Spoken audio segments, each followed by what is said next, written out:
نحمدہ و نصلی وسلم علی رسولہ الکریم اما بعد۔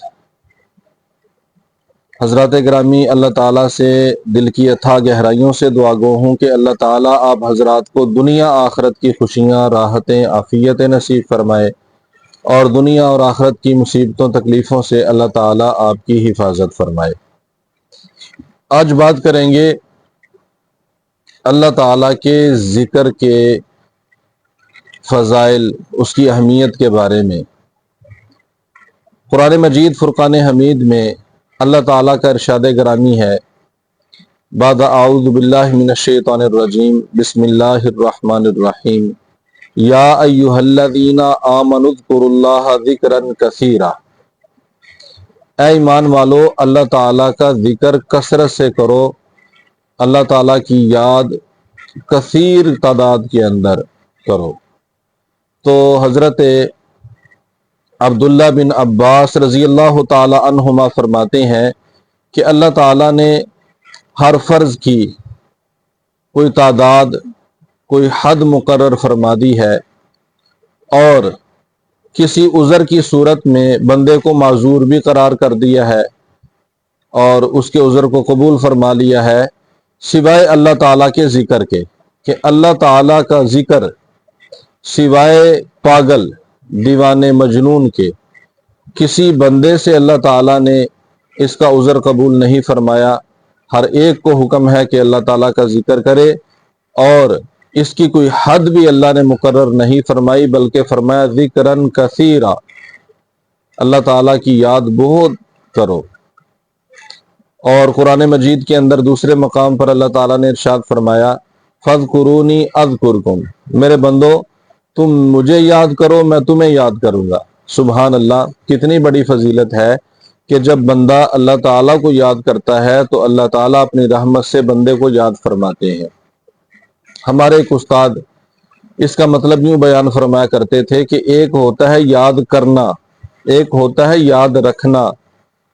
تو اللہ کو یاد رکھو، اللہ تمہیں یاد رکھیں گے۔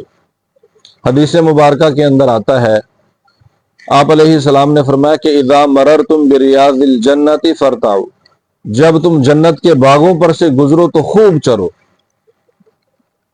سوال کیا گیا یا رسول اللہ جنت کے باغ کیا ہیں؟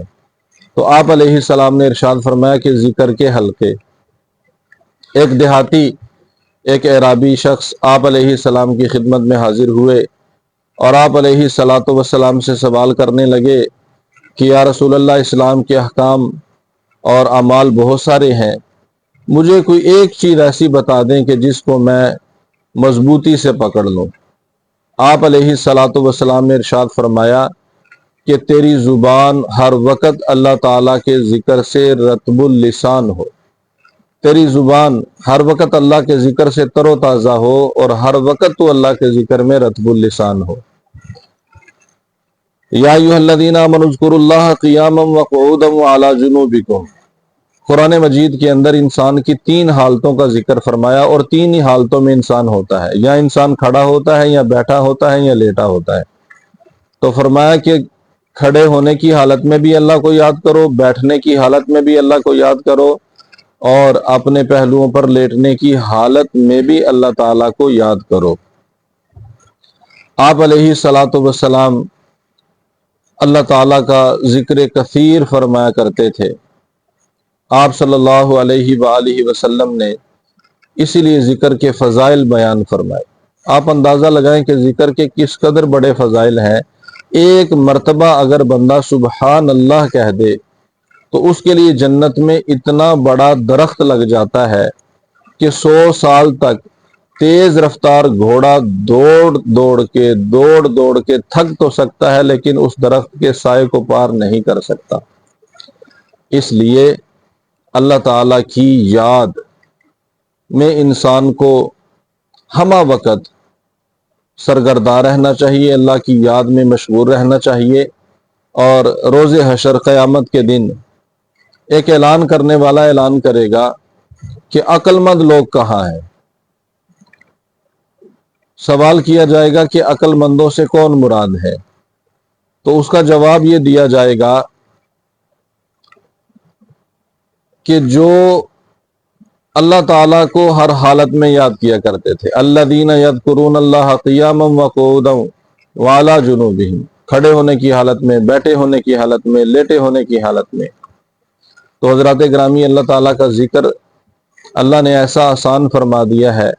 اگر کوئی بندہ باوضو ہے تو بھی ذکر الہی کر سکتا ہے، حتیٰ کہ اگر کوئی بے وضو ہے تو بھی ذکر الہی کر سکتا ہے. تو کہنے والوں نے تو یہاں تک کہہ دیا ہے کہ ہاتھ کار ول دل یار ول، دنیا کے کام بھی ہم نے کرنے ہیں، دنیا کی ساری ذمہ داریاں مصروفیات نبھانی ہے، ہاتھ کام کی طرف مشغول ہو اور دل اللہ کی طرف مشغول ہو. اور کہنے والے نے یہ بھی کیا خوب کہا کہ اس دا نام چتارن والا کسے میدان نہیں ہردا. جو بندہ اللہ تعالیٰ کا ذکر کرنے والا ہو، کسی میدان کے اندر اسے شکست نہیں ہوتی، ہر میدان کے اندر اللہ تعالیٰ اسے غلبہ عطا فرماتے ہیں. تو اللہ تعالیٰ سے دعا ہے کہ اللہ تعالیٰ ہمیں اپنا ذکر کثیر کرنے کی توفیق اور سعادت مرحمت فرمائے.